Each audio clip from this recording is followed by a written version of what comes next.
Episode 1. No Choice is the Only Choice. The Amelia Earhart Assignment. Part 2.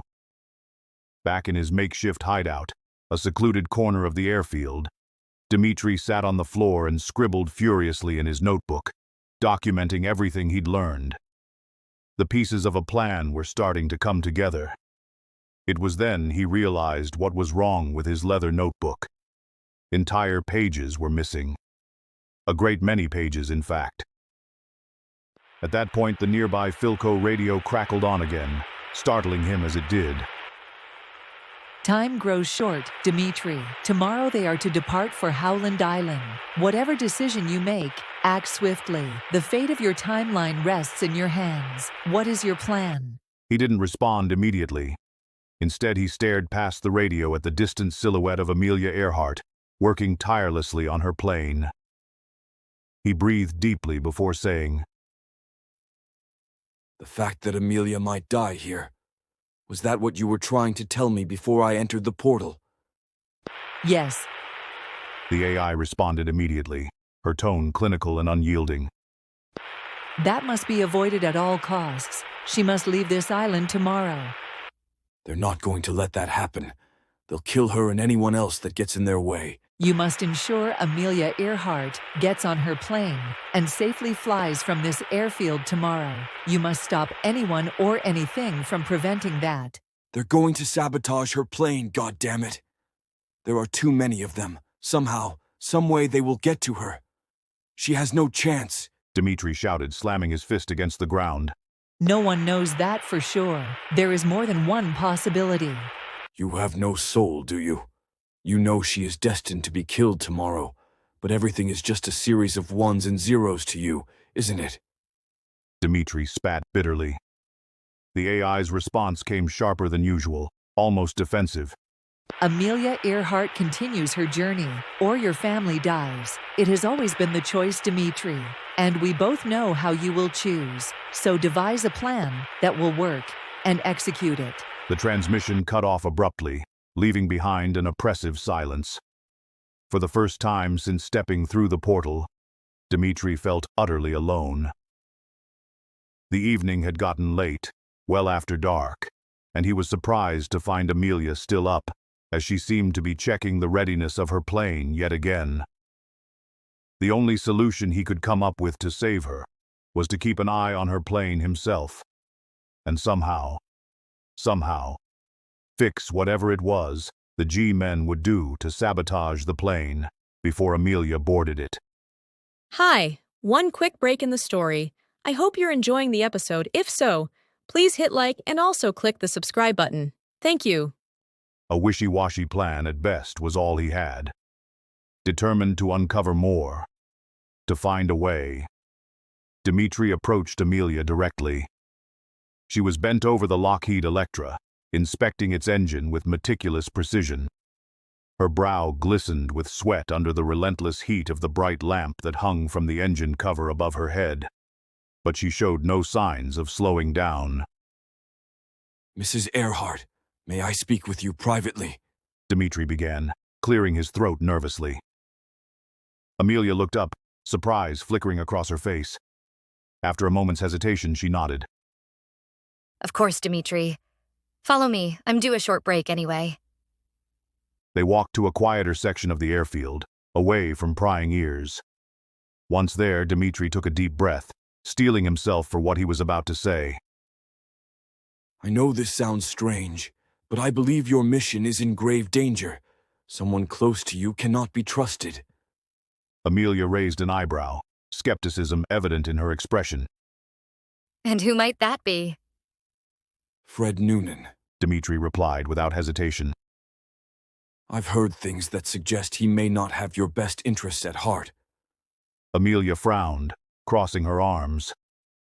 I've known Fred for years. He's a loyal and skilled friend. Why would you accuse him of betrayal? "I understand how it sounds, but please listen to me. Your life depends on it," Demetri pleaded, desperation creeping into his voice. Tears welled up in Amelia's eyes, but she squared her shoulders, refusing to let emotion cloud her judgment. You're not implying Fred would purposely do something to harm me, are you? She asked, visibly shaken.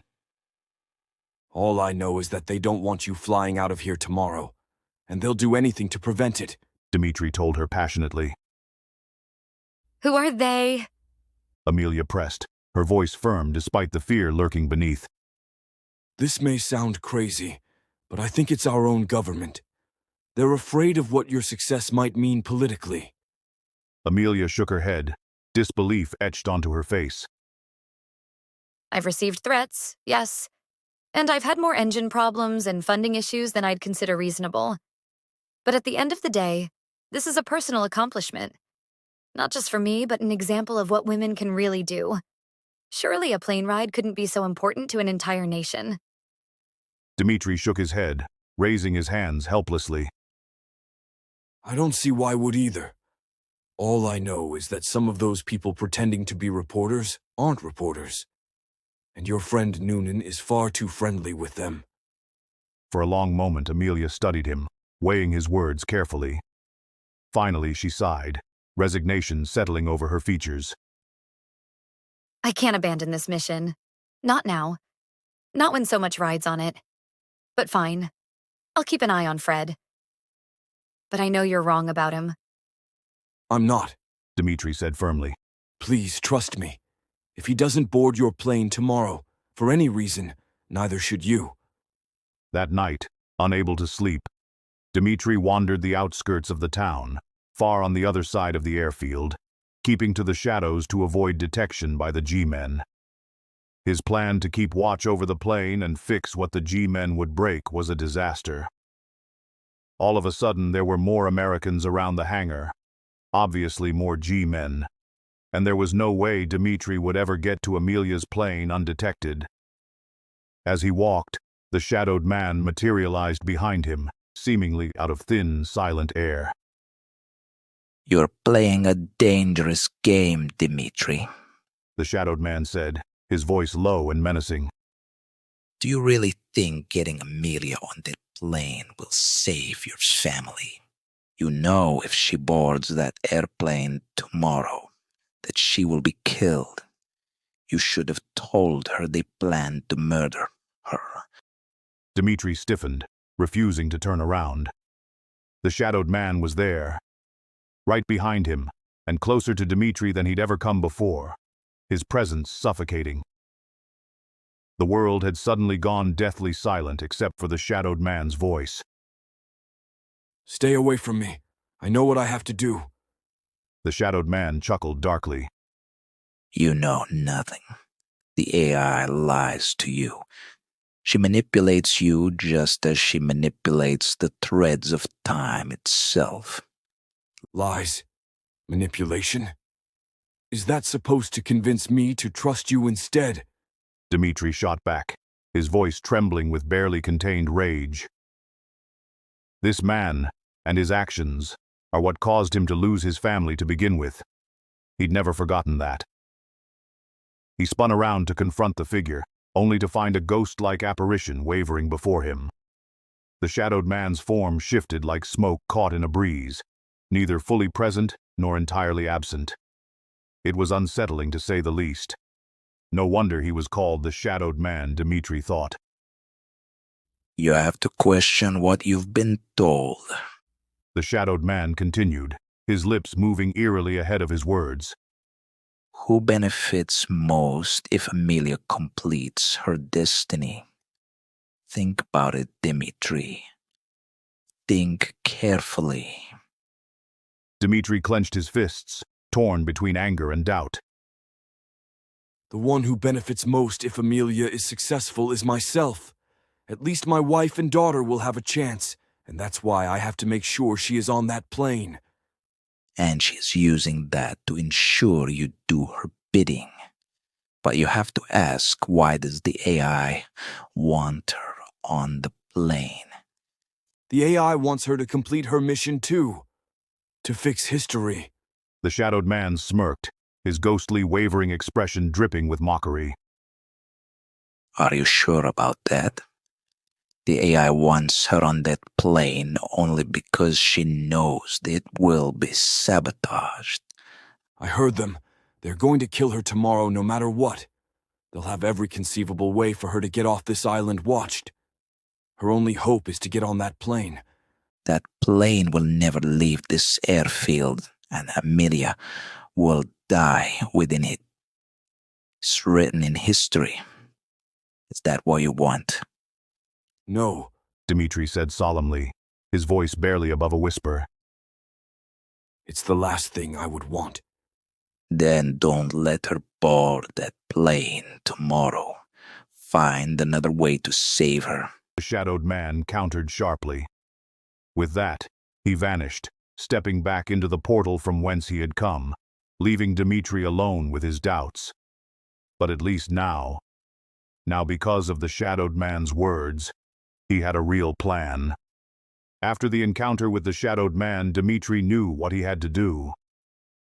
The air was thick with tension as Demetri approached Fred Noonan just outside of the hangar. The navigator stood alone in front of Amelia's plane. Amelia was nowhere to be seen. As he approached, he noticed something looked different about the plane in this dim light of night, but didn't really focus on trying to discover what it might be. Fred was smoking another cigarette. There were several butts already on the ground at his feet, his face etched with guilt and uncertainty. Demetri's footsteps echoed faintly against the cracked pavement, each step deliberate, calculated. He stopped a few paces away, his voice cutting through the oppressive silence like a blade. Noonan, Demetri began, his tone low but firm. we need to talk. Fred Noonan stiffened, his jaw tightening as he turned to face Demetri. For a moment he said nothing, his eyes darting nervously around the deserted area. Fred Noonan looked to be in his early 50s and an inch taller than he, Demetri's mind unconsciously calculated. Finally, Noonan exhaled a shaky breath, the ember of his cigarette glowing brighter in the dim light. "What is it?" he asked, his voice tinged with defensiveness. "I've got work to do." Demetri took a step closer, his piercing gaze locking onto Noonan's. You've been working with them, haven't you? The government agents who want Amelia dead. Noonan's cigarette froze halfway to his lips. His hand trembled slightly before he forced himself to speak. "What are you talking about?" You know exactly what I'm talking about. Demetri pressed, his voice rising slightly. You were supposed to delay her flights, create problems that would make her give up without risking anyone's life. Just break enough things to make her quit while keeping your hands clean. But now that is not enough for them, is it? Noonan's shoulders slumped, the weight of his betrayal crashing down on him. He looked away, unable to meet Demetri's accusing stare. "It wasn't supposed to go this far," he muttered, almost to himself. "They promised me easy money, a way to buy a home for my wife and I in Southern California. All I had to do was slow things down, force her to give up. No one gets hurt, just Amelia's pride takes a hit. But she's entrenched in seeing this through to the end. I know now she will never give this up." Demetri clenched his fists, anger bubbling beneath the surface.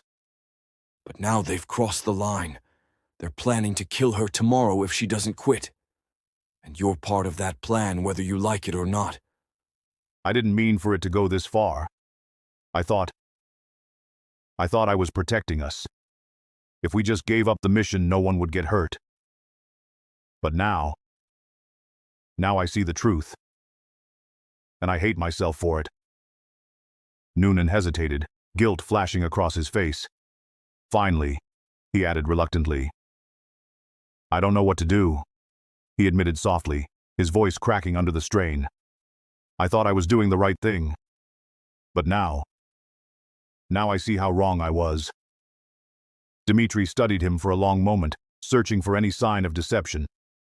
When he found none, he let out a heavy sigh. We can still fix this, he said, his tone softening slightly. But we'll have to move fast. If we don't get Amelia off this island safely, everything falls apart, including your chance at redemption. Noonan swallowed hard, nodding slowly. "What do you need me to do?" Under the cover of darkness, Demetri and Fred Noonan left Amelia behind at the airfield to make the final preparations before takeoff in the morning. Their plan is clear but fraught with risk. Their goal was simple: find a local fisherman willing to smuggle Amelia off the island discreetly tonight. It was a dangerous gamble, but it was their only hope. As they approached the docks, the salty tang of the ocean mingled with the humid night air. A small fishing vessel bobbed gently in the water, its owner leaning casually against the railing. Demetri scanned the area cautiously, his instincts screaming that something wasn't right. Fresh tire tracks marred the dirt path leading to the dock, and tools lay scattered haphazardly nearby. The fisherman's demeanor seemed unusually nervous as they approached, his eyes darting toward the shadows as though expecting someone, or something, to emerge. This feels off, Demetri muttered under his breath, nudging Fred. Look at the setup. Someone's already been here. Fred frowned, following Demetri's gaze. You think the G-men got to him? Fred asked. I'd bet my life on it. I would bet that they threaten every fisherman on this island by now, Demetri replied grimly. I'm certain someone is watching us even now. That's good, Fred said and nodded with approval, swallowing hard. Together they walked over to the fisherman and began to broker a deal for the use of his boat. The stakes had just gotten higher. Their deal made with the fisherman, they headed back for the second part of their plan. But back at the airfield, chaos reigned. More G-men had arrived, their presence suffocating as they tightened their grip on the area. Amelia's Electra, they quickly learned, had been confiscated for an urgent inspection. The agents moved with precision around the plane, their movements synchronized as though rehearsed. Fred rushed ahead, being recognized and allowed to enter the hangar. One of the G-men spotted Demetri lingering near the hangar and strode toward him, his expression grim. Who are you? The agent demanded. He was a big, intimidating type of man, his voice sharp and authoritative. And why are you poking around here? Demetri raised his hands slowly, feigning innocence. Just a traveler passing through, he said smoothly, his tone calm despite the storm brewing inside him. I heard about Amelia Earhart's flight and wanted to see it for myself. The agent narrowed his eyes, clearly unconvinced. You don't look like your average tourist. Where is your passport? Lost my papers during transit. Happens more often than you'd think. The agent sneered, clearly unimpressed. Good story. Too bad I don't believe a word of it. We have received word that German spies have been sent to sabotage this young woman's plane. We won't let that happen. We'll be keeping a close eye on you until then. Demetri's heart sank. Not only were they laying down the propaganda groundwork for the story they would spoon-feed to the public after they dealt with Amelia, but now it looked like Demetri had been picked to be their scapegoat. As the agent turned away, barking orders to his men to keep an eye on Demetri, they circled the airfield, pretending to be guarding the area around the front of the hangar, while simultaneously cutting off every possible escape route. Worse still, they intended to keep him under close watch until after Amelia's doomed flight. He had to find a way to talk with Amelia and let her know he and Fred's plan.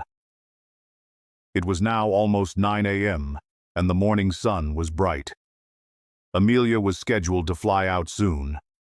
A great day for a plane ride, Demetri thought. He'd finally found a quiet corner of the airfield, away from prying eyes for a few minutes, for he and Fred to talk. He was disgruntled and suspicious that Amelia wasn't there as well.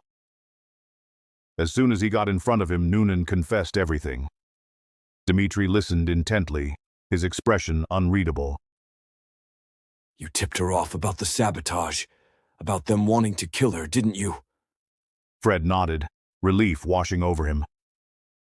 Yeah. Before you even approached me last night. I had to. You don't know her. She is like a dog with a bone in her mouth. she would have still gotten on that plane this morning despite what you'd told her. Coming from me, I think it made a difference. She has to be scared as hell, Demetri breathed. Yes, but she's smart. She figured out what was going on pretty quickly. We came up with a plan. Switch her plane with that look-alike outside. She spent the night moving our gear over to her actual plane that we had moved to the back of the hangar after you and I left last night. That's where you found me, keeping a lookout as she worked. Demetri's eyes widened in surprise. You mean the Electra they're tearing apart now isn't even hers? No, it's not, Noonan confirmed. I'm betting they never seen Amelia's plane, so we're banking on them being too focused on watching the one out front so we can slip away in our actual plane before any one of them is the wiser. When did you have time? We left right after we talked. It was simple to get the plane pushed to the back. The mechanics move planes all the time. It was nothing out of the ordinary to get them to move another plane on short notice. I had it started when I went to grab my jacket and hat last night before we left. The other plane had already been rolled out. They'd mistaken it for Amelia's, which they left in the hangar. Trading planes was a better plan. The one you and I hatched last night will have to be the backup. Amelia and I knew we needed a good backup but couldn't come up with one. And I only went through with your plan just to buy her more time to get things done. Sorry, I didn't trust you. But I do now. And if this doesn't work, we'll need that backup plan of yours to see her safe. For the first time since arriving in 1937, Demetri felt a flicker of hope. Good thinking, he said, clapping Fred on the shoulder. Now we just need to get Amelia airborne, and I think my backup plan will still help with that. Things should start to happen very soon. And he was right.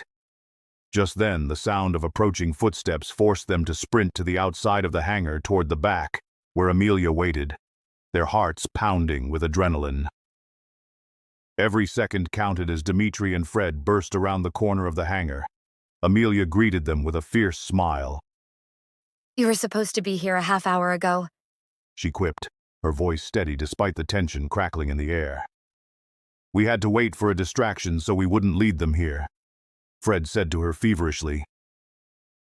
Yeah, it seems about half of them went riding out all of a sudden to a nearby fishing village.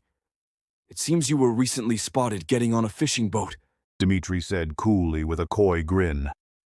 His plan had indeed helped to distract the G-men watching them, helping Noonan and he get away to get to Amelia. What? Never mind, you can tell me all about it later. Let's get out of here. I've got a mission to complete. Amelia grinned. She was actually giddy with all the excitement as she and Noonan climbed aboard the plane and headed forward. Demetri, you have to move the chocks, she yelled back before he could climb into the plane. Even though he rushed to get it done, Demetri had just enough time to get the last black wheel chock moved before he heard a man yell, "Over there!" As the plane's engine fired up, it began rolling toward the open runway. The same big man that had confronted him earlier was now yelling orders, while pointing in their direction as he and his men began to give chase. Go, get out of here now, Demetri yelled, closing the door to the plane and slapping it hard to get their attention in the cockpit. The engines screamed in protest as Amelia revved them, and as the smell of fuel and smoke filled the air, the plane began taxiing down the runway.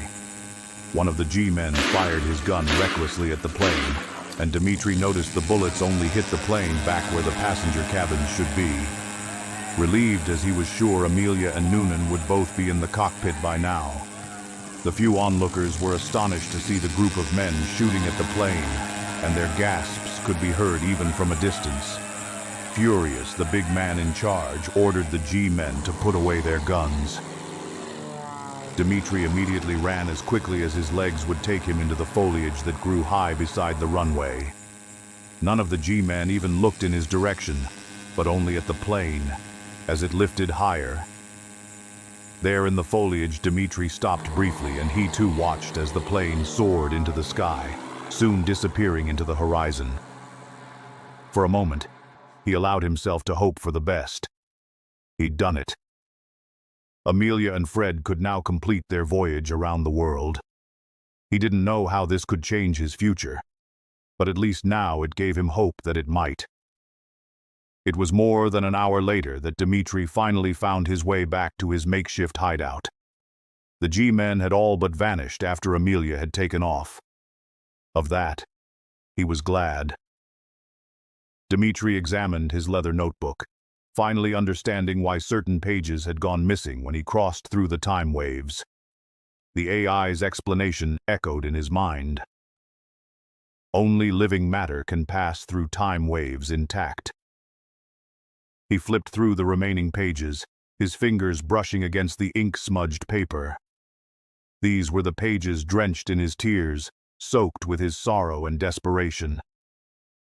They carried traces of his essence, his vitality, and that was why they survived, he supposed. These pages were some of the most cherished thoughts he'd written down, and he was glad to have them with him still. He supposed the sweat that had seeped into the cotton of his clothing is what allowed them to pass through the portal as well. No risk of losing them after tonight, he thought. He had sweated into his clothes through and through at this point. Abruptly, the radio nearby began to static and slowly came to life again. Well done, Demetri.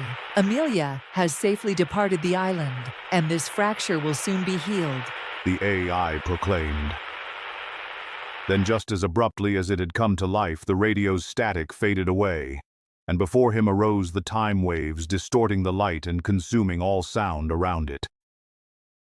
As Demetri prepared to step back through the distorted waves, a sudden memory update hit him like a punch to the gut. Amelia's plane had disappeared not long after takeoff. That was the new history. So despite all their efforts to get her safely off the island, history had changed, but Amelia Earhart's fate was unaltered. Demetri staggered under the weight of this revelation. His mind raced as he replayed the AI's cryptic instructions in his head. Amelia Earhart must disappear in order to set the timeline right. For the first time, the full extent of the AI's manipulation became clear. She had led him to believe that getting Amelia off the island would save her, that she would complete her journey around the world and restore the fractured timeline. But the truth was far darker. The AI knew all along that Amelia wouldn't survive. She played me, Demetri muttered bitterly, his fists clenched in anger. Every word, every instruction, it was all a lie. She made me think we were saving Amelia, giving her a chance to finish what she started. But she knew. She knew Amelia would perish anyway. This whole thing was never about helping her succeed. It was about making sure she disappeared. Overwhelmed by a mix of anger and betrayal, Demetri struggled to process the enormity of the deception. All the risks they'd taken, all the sacrifices, they meant nothing. And though he could see that some of his history had changed, Demetri's family was still lost to him. The AI had used him, he thought, in anger. He stepped into the portal. He was ready to go back home and put this adventure behind him, back in that gray area of his brain where it belonged.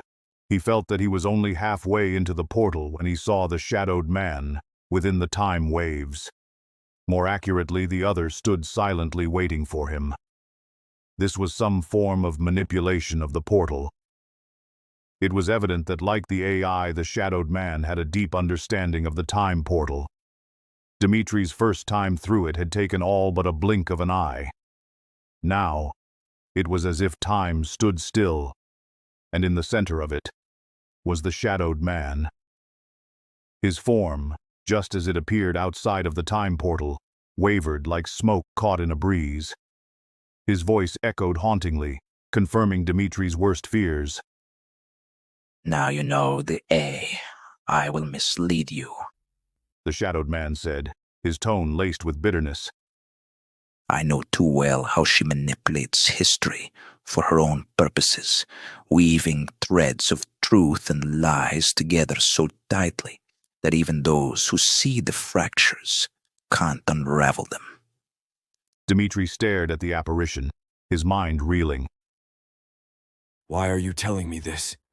I know you hate me for the choices I've made in the past, but no, I did not act alone. And I now believe if you know the truth, in the future you can make better decisions than the ones I have made. The shadowed man replied, his tone unreadable. He paused for a moment before saying, You'll understand soon enough. Hopefully before it is too late. Before Demetri could respond, the shadowed man vanished.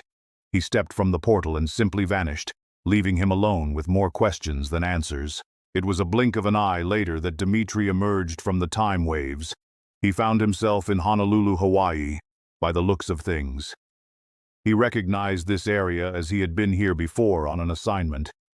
But this wasn't where he was supposed to be. He was supposed to be back home. A couple of sailors in vintage U.S. Navy uniforms walked by, looking him up and down as they passed. He must have looked like a vagabond to them. But it is what they were talking about that really caught his attention. The discussion was about unusual messages being heard over the radios that no one could decipher. Wait, he thought, with a sinking feeling growing in his gut. To the sailors he called over to them. Hey, you there. What day is it? One of the sailors called back to him the day and date. But what year? Demetri pressed. 1941, the other sailor said, looking back with an even more peculiar look at Demetri.